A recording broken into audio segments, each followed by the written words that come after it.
हमने last class में collections को डिस्कस किया था इन डिटेल। हमारे पास कलेक्शंस में हमने लिस्ट देखा था, सेट देखा था, और लिस्ट की हमारे पास दो टाइप्स थी, ग्रोएबल लिस्ट और हमारे पास फिक्स लिस्ट थी।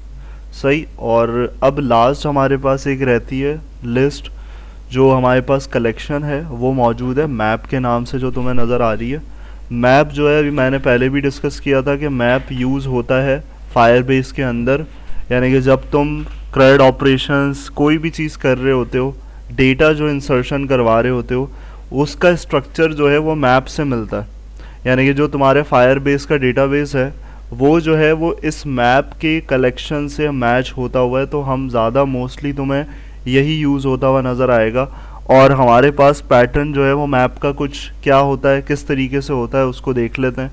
हमारे पास देखो, मैप को जब डिफ़ाइन करते हैं तो हमारे पास इसका जो स्ट्रक्चर है वो की वैल्यू पेयर्स पे होता है। यानी कि यहाँ जो डेटा स्टोर हो रहा है, अभी तक जो तुमने देखा था सेट में ऐसा कुछ नहीं था, लिस्ट में ऐसा कुछ नहीं था, लेकिन जब मैप में देख रहे हो तो तुम्हारे पास वैल्यूज़ जो हैं वो कैसे असाइन की जाती हैं, की वैल्यू पेयर्स के थ्रू। यानी कि ये हमारे पास साइट पे की है और यहाँ पर क्या है, वैल्यू है। PHP में जैसे होता है हमारे पास, PHP में भी हमने कौन सा एक एरे पढ़ा था, उसमें कुछ इस तरीके से ही हमारे पास सारी चीज़ें हो रही होती हैं कंसिडर।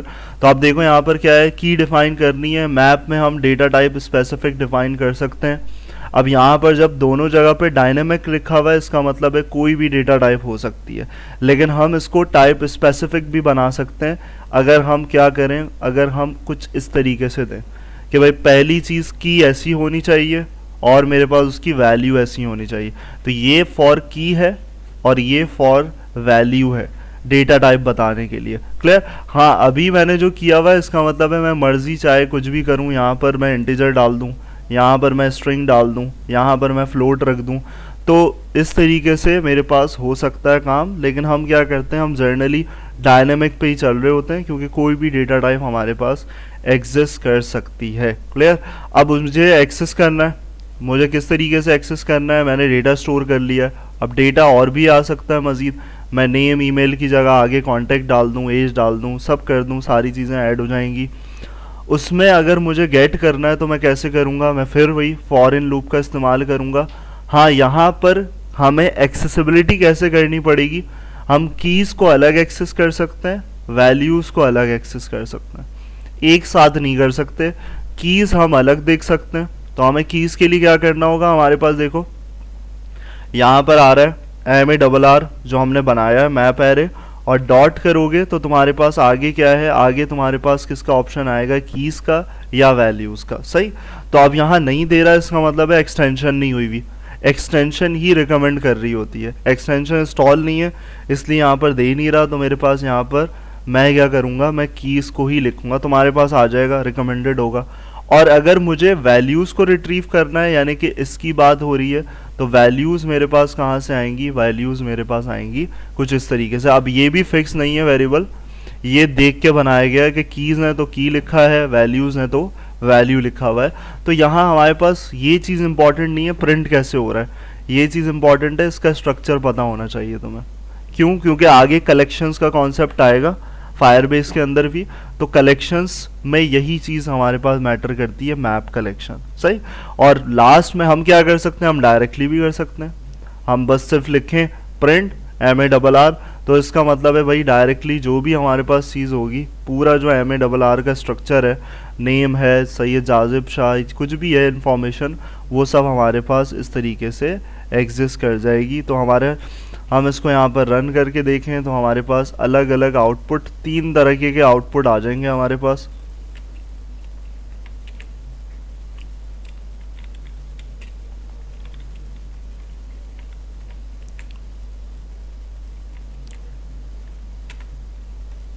सही। तो यहाँ पे देखो, सबसे पहले उसने कीज़ एक्सेस करी, जो हमारा पहला पार्ट था फॉर इन लूप में।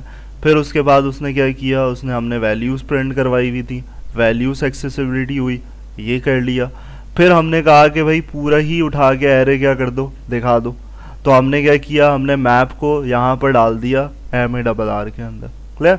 तो इस तरीके से हमारे पास ये मैप कलेक्शन जो है लास्ट यहाँ पर होती है। और इसी के साथ साथ तुम्हारे इतने लेक्चर्स में बेसिक जो है वो पूरी कंप्लीट हो चुकी है। बाकी तुम्हारे पास बहुत आसान सा है, क्योंकि तुमने सी शार्प में सब कुछ पढ़ा हुआ है, तो उसको एक ही गो में 2 क्लासेस में कोशिश करेंगे ये बाकी जो हमें नज़र आ रही हैं चीज़ें इसको भी ख़त्म कर लें, सब कुछ समझ के इसको इम्प्लीमेंट करो।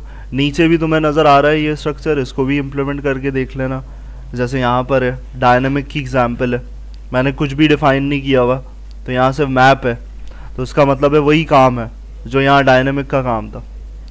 यहाँ डायनेमिक जो कर रहा है, जो मैं डिफ़ाइन करके कर रहा हूँ, मैं यहाँ पर ऐसे भी करूँगा तो भी एक्सेप्टेबल है, और उसको भी नीचे प्रिंट किया हुआ है। सही, तो इस तरीके से हमारे पास ये सारी चीज़ें ऐसे चल रही होती हैं, ऐसे हमारे पास काम होता है। करो ज़रा इसको इम्प्लीमेंट, फिर आगे देखते हैं।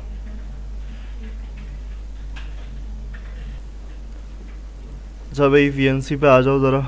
अब आगे हमारे पास ऑब्जेक्ट ओरिएंटेड प्रोग्रामिंग है। कौन बताएगा ऑब्जेक्ट ओरिएंटेड प्रोग्रामिंग क्या होती है?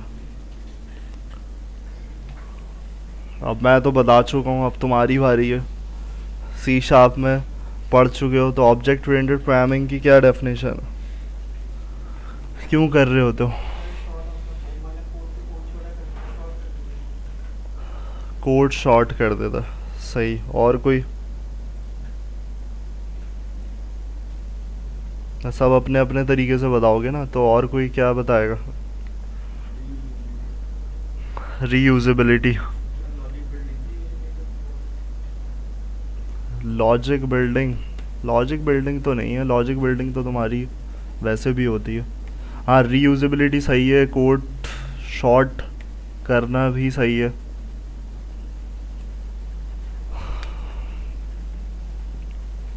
और भाई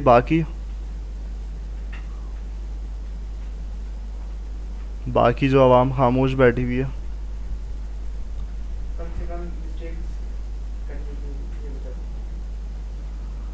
कम से कम मिस्टेक्स करने के लिए, चलो सही है। और भाई वाजिद, आलियान, बाकी जो हैं इधर इतने सारे बैठे हुए हैं,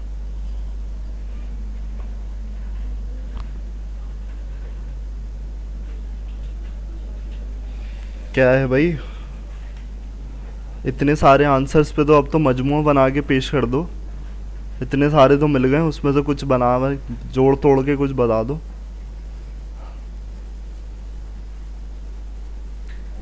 बताओ वाजिद, क्या है भाई, क्या होता है object oriented programming?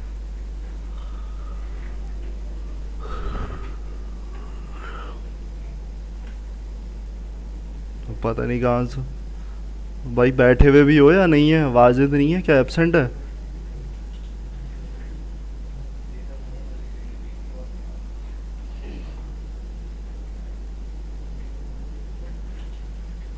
Abdurrahman bag, क्या है भाई ऑब्जेक्ट ओरिएंटेड प्रोग्रामिंग?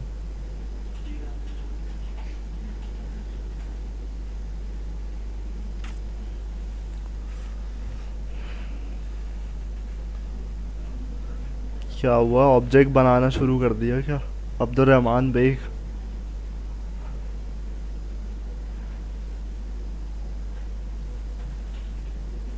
भाई आंसर दो ना, मैं ही बोलता रहूँगा, समझाता रहूँगा। डेटा ऑपरेट करना आसान हो, सही। अब्दुल कलीम, तुम क्या करना आसान होता?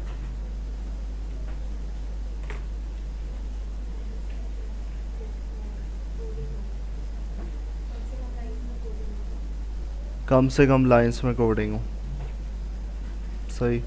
हसन, अब्दुल कलीम, तुम दोनों रह गए। बताओ भाई अपना अपना ओपिनियन।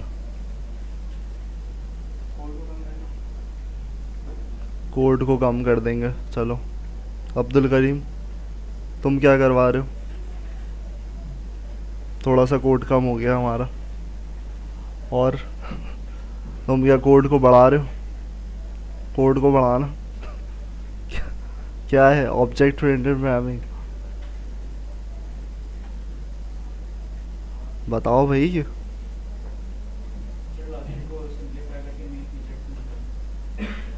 ये तुमने चैट जीपीटी से निकाला? बेटा टीचर है, टीचर को पता है, सब पता होता इतनी देर क्यों हुई? इतनी देर जवाब देने में क्यों हुई? इतना इतना बेटर आउट मुझे सब पता है, नजरें होती, मैं इधर देख रहा होता हूँ साइड से, सब नजर आ रहा होता है, तुम लगे हुए थे ढूंढने के लिए। इतना कंसाइज आउटपुट आया ना तुम्हारा, वर्ड एग्जैक्टली वर्ड्स। चलो सही है, खैर कहीं से भी बताया, चलो। अच्छा अब्दुल करीम भाई बताओ भाई, रह गए तुम। कोडिंग आसान हो जाती है, चलो सही। चलो सबको लेके चलते हैं, कोडिंग सब बना दिया। नहीं नहीं, सजा सजा है, तुमने जमा डेट के बाद करवाया, थोड़ी देर खड़े रहोगे, आधा घंटा पौन घंटा, डेट तो गुजर चुकी थी। और मैंने जब सज़ा पे भी तुम लोगों को कुछ नहीं है, हसन और वाजिद जैसे बंदों ने जमा करवा दिया सज़ा को सुन के, पहले ही जमा हुआ था उनका असाइनमेंट। अच्छा भाई, ऑब्जेक्ट ओरिएंटेड प्रोग्रामिंग सबसे बेस्ट आंसर जो था ना वो रीयूजेबिलिटी ऑफ कोड था। मतलब छोटा सा आंसर, रीयूजेबल कोड होता है, कोड को रीयूजेबल बनाते हैं। अब इसलिए मैंने खुद नहीं समझाया क्योंकि पढ़ चुके हो, मैं ही समझाता रहूँ, तो तुम लोगों से आंसर गेट किया ताकि तुम लोगों को कितना याद है तो ये चीज़ पता चले, वरना कोई इतनी मुश्किल चीज़ नहीं है, सब कुछ पढ़ा हुआ है, क्लास कैसे बनानी है, ऑब्जेक्ट कैसे बनाना है। तो ऑब्जेक्ट ओरिएंटेड प्रोग्रामिंग क्या है? Reusability of code. अगर कोई भी पूछा तो इतना सा याद रखो, ये बहुत आसान आंसर है, इतना इधर उधर जाना, मिस्टेक कम होती है, लंबा कोड होता है, छोटा करना, तो छोटा नहीं कर रहे होते कोड, तुम कोड को तुम रीयूजेबल कर रहे होते हो ताकि एक जगह बना के, ऐसा थोड़ी है क्लास में मैंने फंक्शंस कम कर दिए, फंक्शन तो उतनी ही बनेंगे जितनी रिक्वायरमेंट है, हाँ उसको रिपीट नहीं करना पड़ेगा। तो रिपीट करना और तुम्हारे पास कोड को छोटा करना, ये अलग अलग चीज़ है। क्लियर? मैं एक फंक्शन को बना के रख चुका हूँ, किसी प्रॉपर्टी को बना के रख चुका हूँ, मैं बार बार उसको डिफाइन नहीं करूँगा, तो ये छोटा होना नहीं है, ये रीयूजेबिलिटी है, यानी कि मैं अपने कोड को बार बार रीयूज कर सकता हूँ, बार बार इस्तेमाल कर सकता हूँ। क्लियर?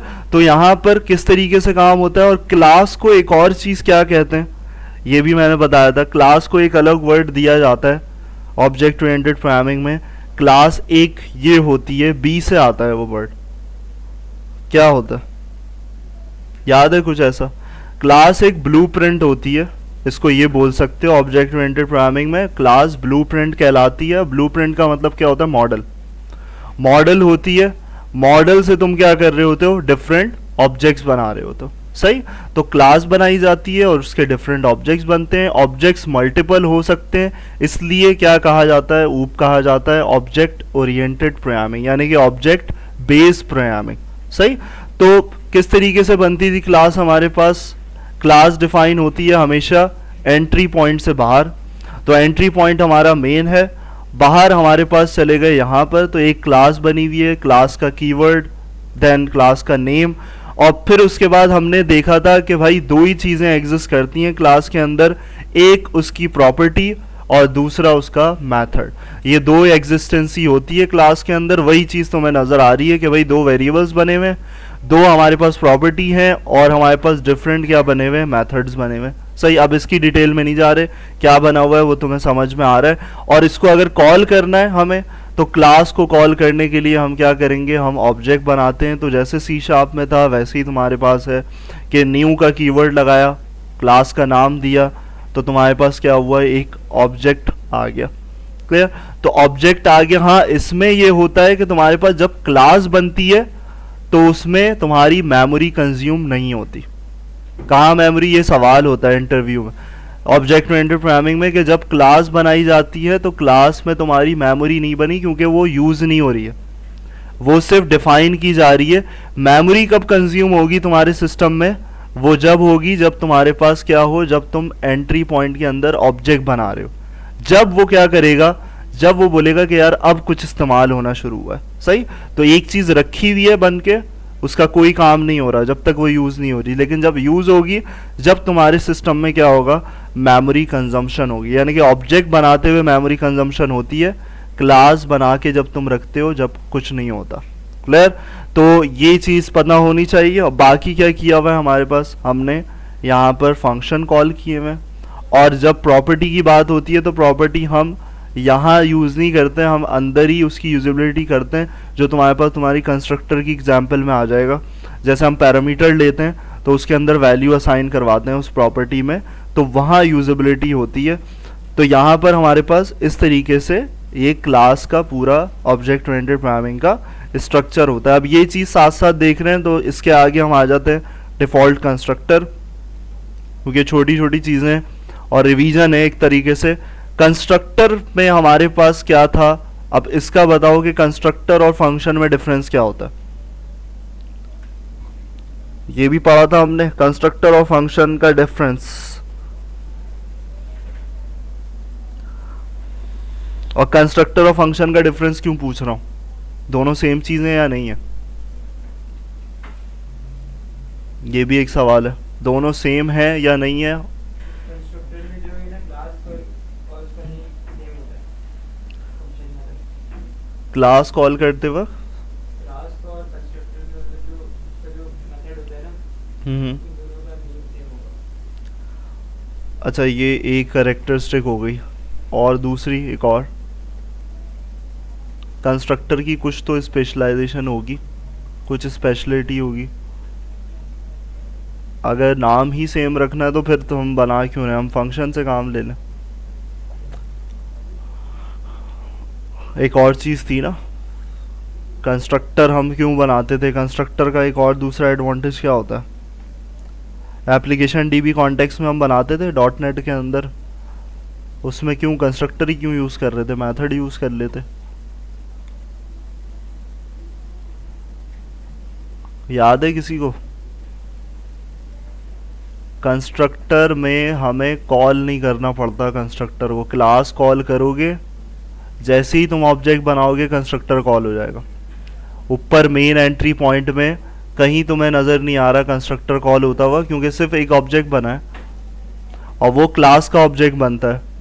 अब कंस्ट्रक्टर होगा तो कंस्ट्रक्टर से क्या होगा, यहाँ पर तुम्हें कहीं कंस्ट्रक्टर कॉल होता हुआ नज़र नहीं आ रहा। हाँ, मेथड के लिए क्या हो रहा है, मेथड के लिए तुम कॉल कर रहे हो, ऑब्जेक्ट 1 में से जो फंक्शन 1 बना हुआ है उसको कॉल कर रहे हो, लेकिन कंस्ट्रक्टर को कॉल नहीं कर रहे, क्योंकि यहाँ पर तुम्हारे पास ये डिफ़ॉल्ट क्या होगा, चलेगा, लिखा हुआ भी है प्रिंट के अंदर डिफ़ॉल्ट कंस्ट्रक्टर। क्लियर। स्टेटमेंट्स भी लिखी हुई होती हैं, जो मैं सवाल पूछ रहा होता हूँ वो सब चीज़ें लिखी हुई होती हैं, कमेंट हुई हुई। सही। तो डिफरेंस किस लिए पूछ रहा था, क्योंकि दोनों सेम है, क्योंकि वो भी फंक्शन का काम करता है कंस्ट्रक्टर, और फंक्शन खुद भी एक मेथड ही है, दोनों एक ही जैसी चीज़ें हैं। सिर्फ डिफरेंस क्या है कि भाई ये डिफ़ॉल्ट आ जाता है, डिफ़ॉल्ट रन हो जाता है, यानी कि ऑब्जेक्ट को इनिशियलाइज करते और चल जाता है। फंक्शन में हमें क्या करना पड़ता है, एक और लाइन का इजाफा करना पड़ता है कि हम कॉल करेंगे। ये डिफरेंस था कंस्ट्रक्टर। इसलिए जब मैंने .NET की एग्जांपल क्यों दी थी, सवाल पूछते हुए मैं रिलेट क्यों कर रहा था, इसलिए कर रहा था क्योंकि वहाँ ऑटोमेटिकली क्या होता है, डेटाबेस से इंटरेक्टिविटी कैसे होती है, तुम्हारा प्रोजेक्ट चलता है तो वो इसलिए होती है ना कि वो अपना कंस्ट्रक्टर जो है वो काम शुरू कर देता है, उसको ऑब्जेक्ट इनिशियलाइजेशन की ज़रूरत नहीं है। ऑब्जेक्ट इनिशियलाइज हुआ, जैसे ही हुआ स्टार्ट, वैसे ही तुम्हारे पास क्या हुई, वो उसके वर्किंग स्टार्ट हो गई। क्लियर। तो इस तरीके से हमारे पास यहाँ पर ये पूरा कंस्ट्रक्टर का बिहेवियर होता है, कंस्ट्रक्टर इस तरीके से चल रहा है। ये हो गया हमारे पास कंस्ट्रक्टर का काम। कंस्ट्रक्टर में हाँ, यहाँ पर तुम्हारे पास एक और तरीका है डार्ट में कि तुम यहाँ पर नेम्ड कंस्ट्रक्टर बना सकते हो।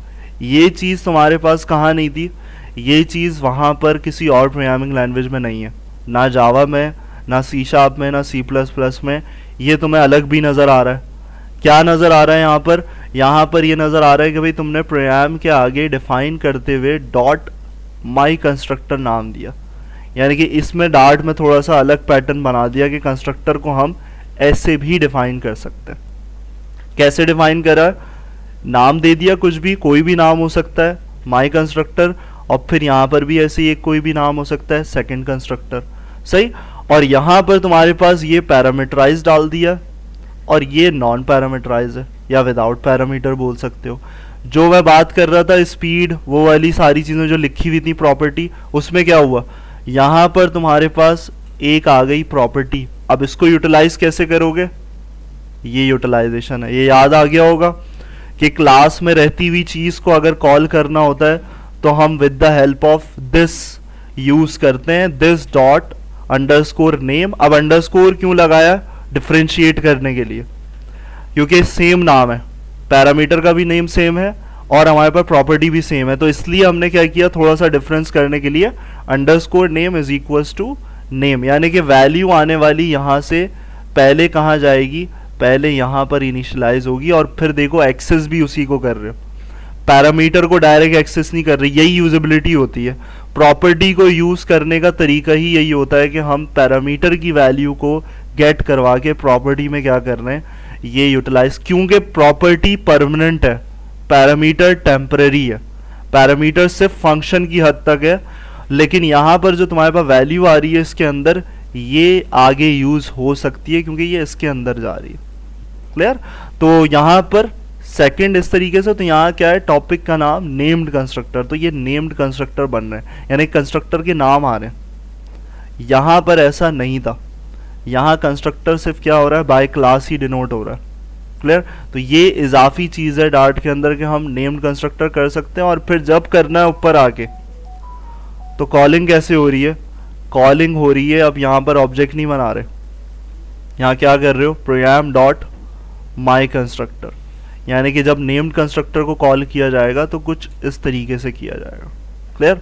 और यहाँ पर सेकंड कंस्ट्रक्टर को भी ऐसे ही किया जाएगा। अब यहाँ देखो क्या किया हुआ है, यहाँ पर पूरा इस वेरिएबल के अंदर ये चीज़ जाएगी एज एन आर्गुमेंट, एक पैरामीटर बनाया हुआ था तो उसके अंदर एक आर्गुमेंट देना है। अगर मैं इसको हटा दूंगा तो आर्गुमेंट, जाहिर सी बात है यहाँ पर क्या होगा, यहाँ पर मेरे पास ये मिसिंग बोलेगा कि भाई यहाँ पर एक चीज़ आपको देनी है, और वो क्या देनी है, आपने आर्गुमेंट पास करना है। आर्गुमेंट पास करोगे तो तुम्हारे पास यहाँ रिसीव होगा, और देन तुमने जो प्रिंट बोला हुआ है वो प्रिंट होगा। क्लियर? तो इस तरीके से हमारे पास क्लासेस, डिफ़ॉल्ट कंस्ट्रक्टर और नेम्ड कंस्ट्रक्टर, इन तीनों को कर लो इम्प्लीमेंट।